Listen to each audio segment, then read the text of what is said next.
के मन की नूर रहती है, तू सहायक जरूर रहती है। तेरे खंडे के धार के आगे हर बला दूर दूर रहती है।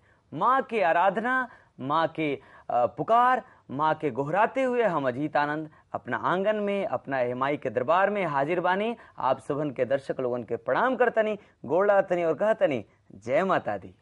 और जय माता दी बोलते हुए आज महाअष्टमी महागौरी के पूजा अर्चना के दिन हम विजया भारती भी माई से प्रार्थना करतानी, अपना दुख दर्द के उनका चरण में अर्पित करते हुए आप सबके दुख दर्द के भी दूर करे के प्रार्थना करतानी और आप सबके अभिनंदन करतानी। जी दर्शक लोग, प्रिया गोल्ड बिस्किट बिहाने बिहाने में हमनी के पूजा पाठ के सब तैयारी हो चुकल बा। पंडित जी लोग के आगमन हो गई बा। आदरणीय आचार्य वैभवनाथ शर्मा जी और अखिलेश पाठक जी, आप लोगन के प्रणाम बा। प्रणाम बा भैया। आप लोग के प्रणाम करते हुए और जैसे पहली पूजा के दिन से आप सबके साथ हमनी के मिलल बा माई के पूजा करे में, प्रार्थना करे में, तो आज के दिन भी हमनी के पूजा के शुरुआत कइल जाओ। जी बिल्कुल अवश्य करल जाओ, लेकिन सबसे पहले आज की देवी का स्वरूप जान लेवल जाए और उसके साथ साथ जब आप स्वरूप जान लें तो उनकर मन में ध्यान करें। फिर आचार्य जी से हम आग्रह करब कि माता के अनुष्ठान शुरू करावें।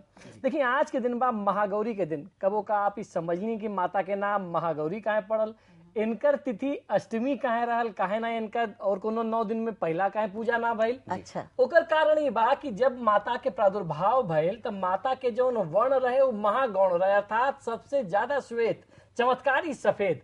और ओकरे साथ साथ माता जब जन्म ले ली ओ समय माता के अवस्था 8 वर्ष के कन्या के रहे, यही से माता के तिथि जौन रहे वो अष्टमी तिथि बनल। अच्छा। और ये माता के जौन स्वरूप बा अन्नपूर्णा देवी के स्वरूप बा। माता हर कष्ट के दूर करे वाली माँ जौन बा सुख संपत्ति वैभव लक्ष्मी देवे वाली बा। तो ये माता से जब आप आराधना करिए तो आपका घर कबो भी अन्न और धन से खाली न रही, माता की कृपा से अन्न के भंडार भरल रही। तो यही प्रार्थना के साथ अब हम अखिलेश जी से, आचार्य जी से आग्रह करब कि माता के ध्यान और अनुष्ठान शुरू करल जाओ। जी पंडित, माता जी का ध्यान करल जाए। सबसे पहले ध्यान करी, पुष्प ले लें और ओकरे साथ माता के ध्यान करी। दुर्गे स्मृता हरसि भीतिमशेष जंतो स्वस्ते स्मृता मतिमतीव शुभां ददासि दारिद्र दुख भयहारिणिका कदन्या सर्वोपकार करणाय सदार्ध चित्ता परम्बा गौर्यै नमः ध्याये ध्यायामि संपूजयामि। ये मंत्र के साथ ही माता के ध्यान के मंत्र है। ये मंत्र के साथ आप माता के अपन घर में आमंत्रित के लिए और अपन मन में उनके ध्यान के लिए अब आगे का कार्यवाही अनुष्ठान शुरू करें। माता के सबसे पहले चरण हम लोग धुलवावल जाए। पादोपाद्यम हस्तयोर अर्घ्यम मुखे आचमनीयम सर्वांगी स्नानीयम जलम समर्पयामि। तत्पश्चात वस्त्रं च ओम उपैतु मां देवसखा कीर्तिश्च मणिना सह प्रादुर्भूतोऽस्मि राष्ट्रेऽस्मिन् कीर्तिमृद्धिं ददातु मे। वस्त्रोपवस्त्रं समर्पयामि श्री परम्बा दुर्गा देव्यै नमः। वस्त्रान्ते आचमनीयं जलं समर्पयामि। गंध चंदनम च ओम गंधद्वारां दुरादर्शां नित्य पुष्टां करीषणीं ईश्वरीं सर्वभूतानां तामिहोपावै श्रियां।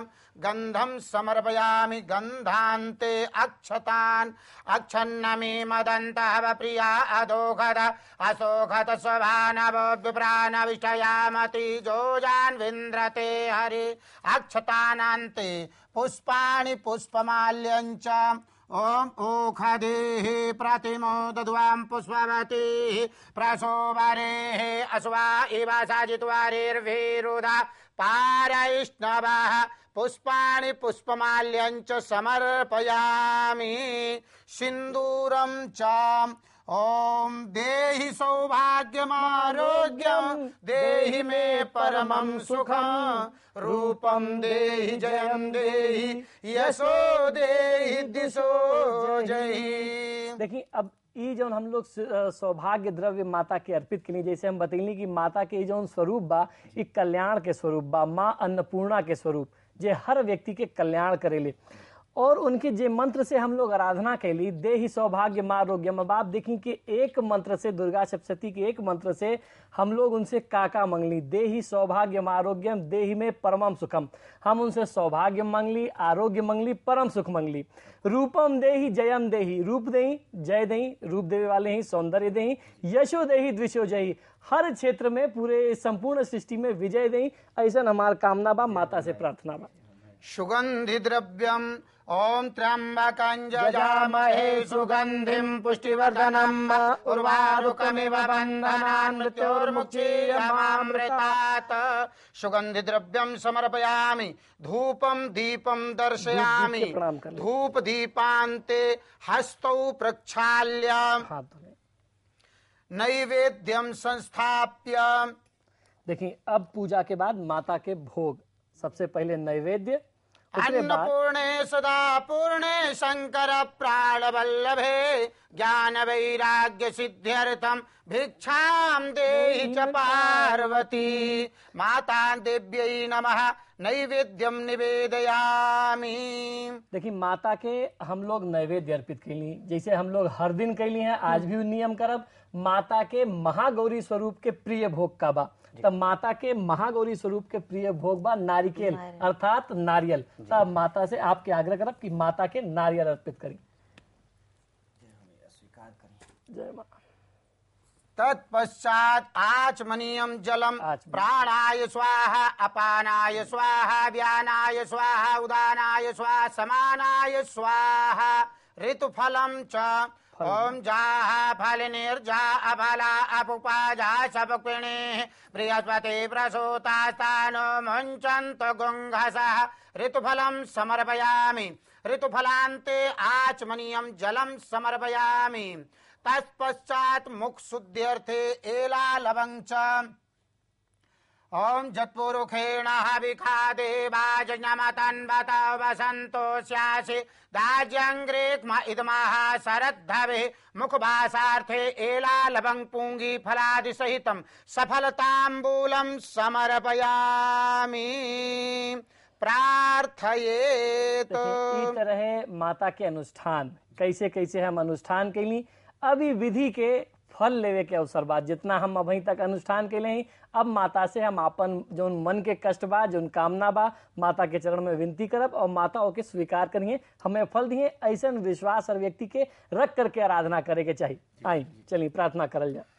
देवी प्रपन्नार्ति हरे प्रसीद प्रसीद मातर जगतोऽखिलस्य प्रसीद विश्वेश्वरि पाहि विश्वम् त्वमीश्वरी देवी चराचरस्य सर्वबाधा प्रशमनं त्रैलोक्यस्याखिलेश्वरी एवमेव त्वया कार्यं मस्मद्वैरिविनाशनम्। प्रार्थना पूर्वकं नमस्करोमि श्री परम्बा दुर्गा देव्यै नमः।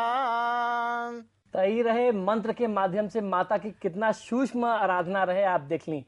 ये अनुष्ठान कोई भी व्यक्ति मंत्र के जानकारी रहे न रहे, ये कुल पदार्थ से माता की आराधना कर सकेले।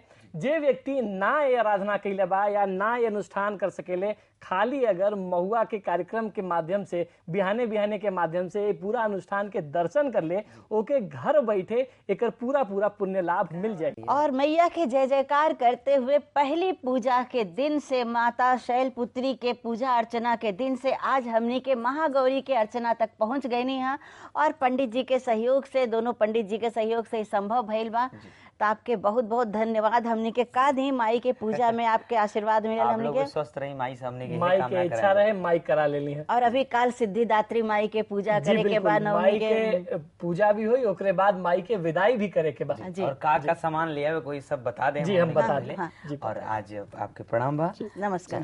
प्रणाम, धन्यवाद जी। दर्शक लोग, अब हमने के चले के बा गीत संगीत के तरफ, और यानी कि भजन के तरफ, कीर्तन के तरफ।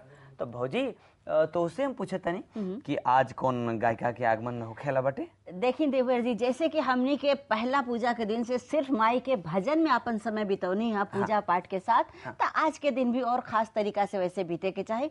और आज जे कलाकार के हमनी के बोलोले वानी उनका नाम बा रश्मि झा। जी हाँ, आप लोगन के प्रतीक्षा करेगे पड़ी। रश्मि झा जी के हमने के बुलायम जा और कीर्तन होई, भजन होई।